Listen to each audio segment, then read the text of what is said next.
Olá pessoal, bom dia!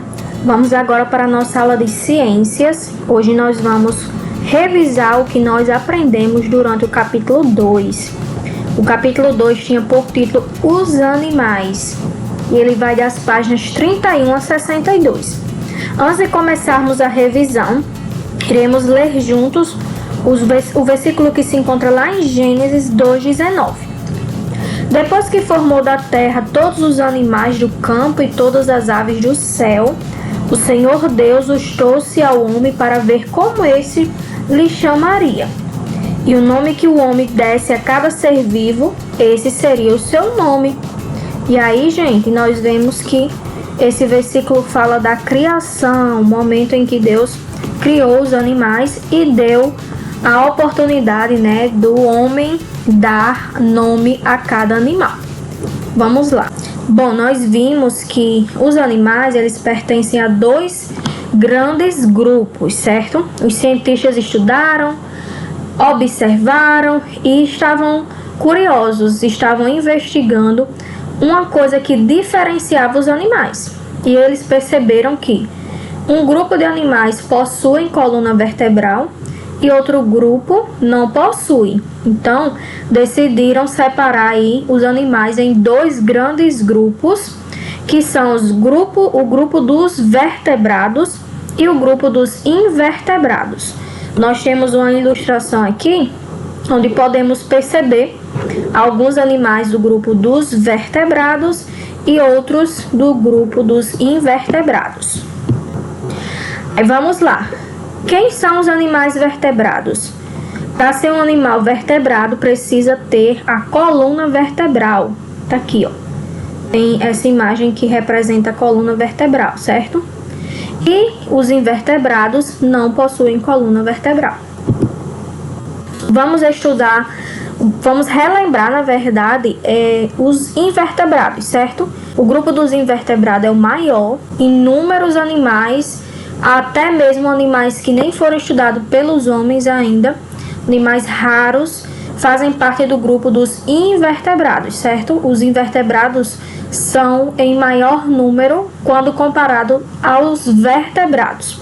E aí vamos começar estudando os invertebrados aquáticos, certo? Aquáticos vem de mar, de água, animais que vivem na água e são considerados do grupo dos invertebrados.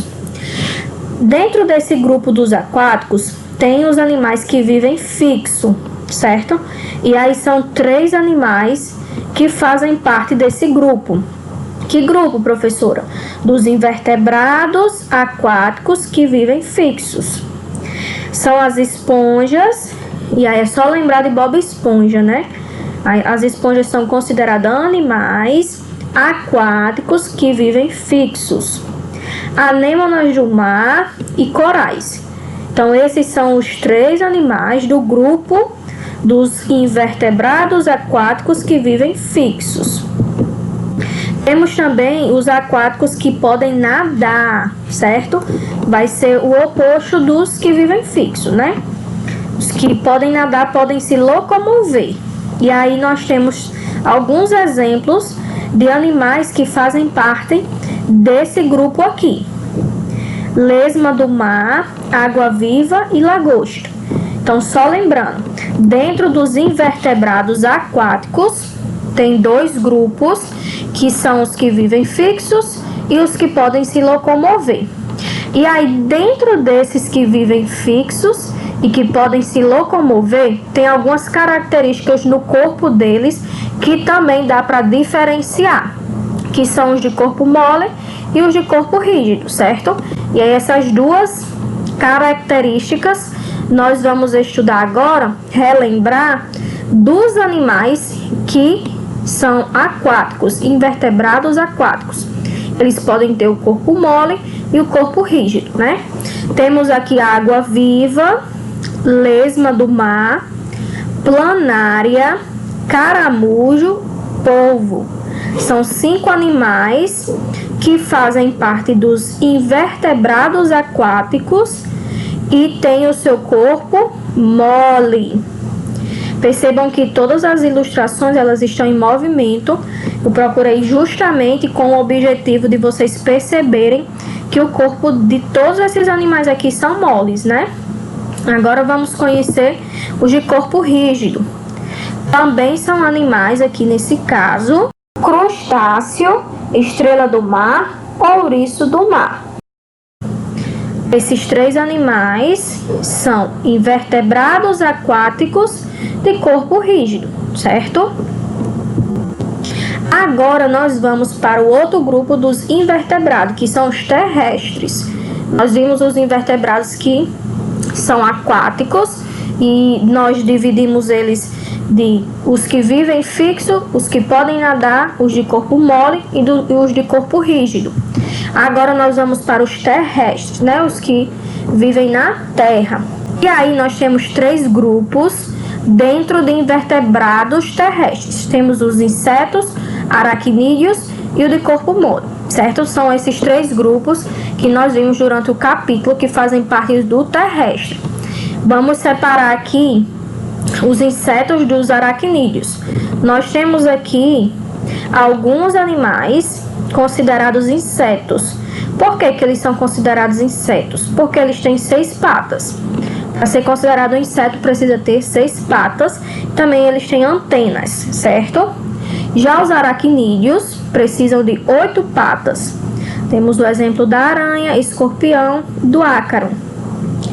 Agora nós temos também os animais que fazem parte do corpo mole. Invertebrados terrestres, 3 grupos: insetos, aracnídeos e corpo mole. Quem são esses animais? Temos o exemplo do caramujo e da lesma, né? No ambiente terrestre também existem invertebrados de corpo mole. Os mais conhecidos são os caramujos, as lesmas e as minhocas. Apesar de seus corpos parecerem frágeis, eles possuem algumas características de proteção. Os caramujos carregam uma espécie de concha que serve de proteção para os órgãos mais importantes, como pulmão, coração e estômago. Então, essa parte aqui, pessoal, essa concha, ela vai proteger esses 3 órgãos, né? Pulmão, coração e estômago. Nas lesmas. As lesmas liberam um material viscoso sobre o seu corpo, que serve de proteção e facilita a locomoção. Então, esses são os animais mais conhecidos. Já também tem a minhoca, entre outros animais também que fazem parte desse grupo, certo? Colocamos aqui os mais conhecidos.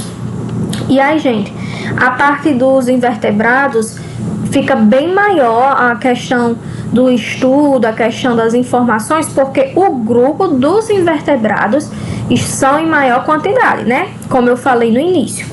E aí nós temos os vertebrados, os animais que possuem coluna vertebral. Então, os vertebrados estão divididos em 5 grupos: os peixes, anfíbios, répteis, aves e mamíferos.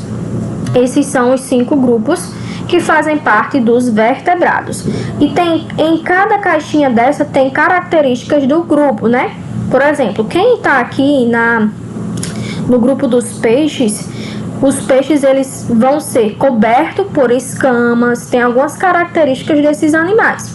A respiração dos peixes é através dos brônquios, então é considerada respiração branquial. Ambiente aquático, né? Vivem nos ambientes aquáticos, rios, lagos, mares, oceanos, e eles se locomovem através das nadadeiras. Anfíbios. Os anfíbios têm o corpo coberto por uma pele bem fina e úmida, uma característica aqui dos anfíbios. A respiração pulmonar é somente na fase adulta, começam a respirar pelos pulmões na fase adulta. O ambiente terrestre também na fase adulta. O modo de locomoção é através de patas. Temos os répteis, corpo coberto por escamas e placas, a respiração é pulmonar e o ambiente é terrestre.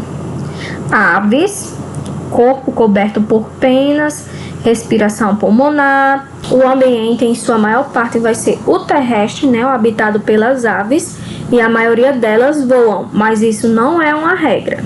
E o modo de locomoção são as asas. E por último, nós temos os mamíferos. Corpo coberto por pelos, uma característica para ser mamífero. A respiração através dos pulmões. O ambiente terrestre, alguns são aquáticos, como as baleias.